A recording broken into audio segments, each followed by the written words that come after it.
இது சண்டே எடுத்த விலாகுங்க. அன்றைக்கி டே 9:30க்கு தான் ஸ்டார்ட் ஆகுது.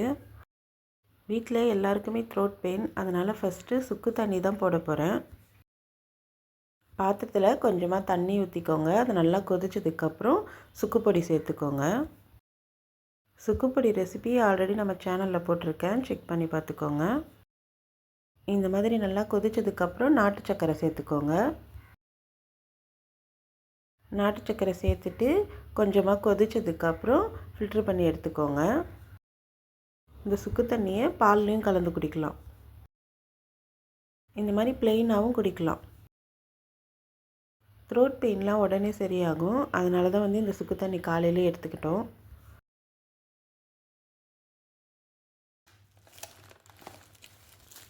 பால்லாம் ஆர்டர் போட்டிருந்தேன், அதை வாங்கி வச்சுட்டு டீ தாங்க போடணும்.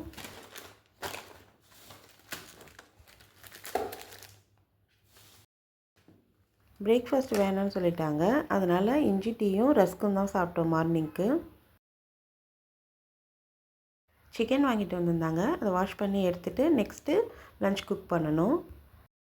ஒயிட் ரைஸ் குக் ஆகிட்டுருக்கு. குழம்புக்கு வெங்காயம் தக்காளியெல்லாம் வதங்கிட்டுருக்கு.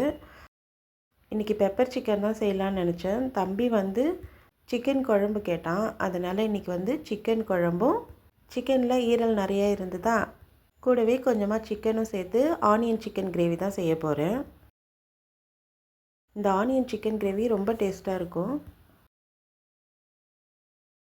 சிக்கன் குழம்பும் ரெடி ஆகிட்டுருக்கு. ஆனியன் சிக்கன் கிரேவி எப்படி செய்யுதுன்னு பார்க்கலாமா? ஒரு பேனில் ஆயில் சேர்த்துக்கோங்க. ஆயில் நல்லா ஹீட் ஆனதுக்கப்புறம் சீரகம், ஆனியன் நிறைய சேர்த்துக்கோங்க. கருவேப்பிலை, பூண்டு நல்லா நசுக்கி போட்டுக்கோங்க. ஆனியன் நல்லா வதங்கினதுக்கப்புறம் சிக்கனை சேர்த்துக்கோங்க. கூடவே மிளகாத்தூள், சோம்புத்தூள், சீரகத்தூள், மிளகுத்தூள் சேர்த்துட்டு தேவையான அளவுக்கு உப்பு சேர்த்து நல்லா மிக்ஸ் பண்ணி விட்டுருங்க. இந்த ஆனியன் சிக்கனுக்கு தக்காளி குட்டி குட்டியாக கட் பண்ணக்கூடாது. 4 நாளாக கட் பண்ணி கொஞ்சம் பெரிய சைஸாகவே போட்டு தண்ணிலாம் ஆட் பண்ணாமல் இந்த மாதிரி மூடி வச்சு சிம்மில் வச்சு குக் பண்ணிக்கோங்க. நம்ம தண்ணி சேர்க்காமல் தக்காளியோட இந்த ஜூஸ்லேயே நல்லா இந்த மாதிரி குக் ஆகி வரும்.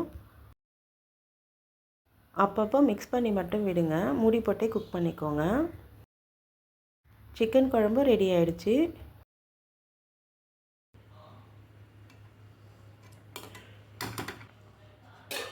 தண்ணிலாம் நல்லா ட்ரை ஆனதுக்கப்புறம் ஆனியன் சிக்கன் இப்படி தாங்க இருக்கும். ரொம்ப டேஸ்ட்டாக இருக்கும். ட்ரை பண்ணி பாருங்கள்.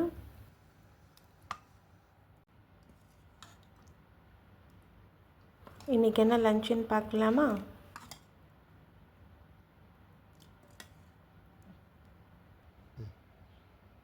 ஆனியன் சிக்கன் கிரேவி,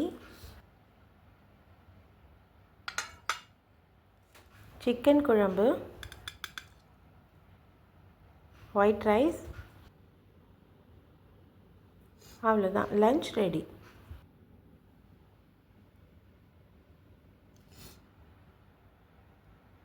சாப்பிட்டு ரெஸ்ட் எடுத்துகிட்டு ஈவினிங்கும் டீ தாங்க போட்டிருந்தேன், மசாலா டீ.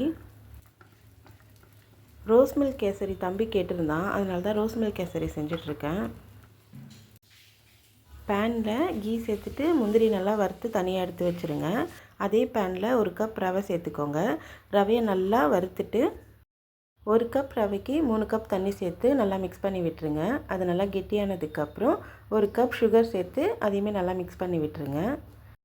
நல்லா கெட்டியானதுக்கப்புறம் ரோஸ் மில்க் எசன்ஸும் ஆட் பண்ணிவிட்டு நல்லா மிக்ஸ் பண்ணிவிட்டு வறுத்து வச்சுருக்க முந்திரியும் சேர்த்து நல்லா மிக்ஸ் பண்ணி விட்டுருங்க. அவ்வளோதான், rose milk kesari ready. Night dinner என்னன்னு பார்க்கலாமா? ரவா தோசை, சிக்கன் குழம்பு, டெசர்ட்டுக்கு ரோஸ் மில்க் கேசரி. அவ்வளோதான். உங்களுக்கு இந்த வீடியோ பிடிச்சிருந்தா நம்மளோட சேனலை சப்ஸ்கிரைப் பண்ணிக்கோங்க. எல்லாருக்கும் குட் நைட்.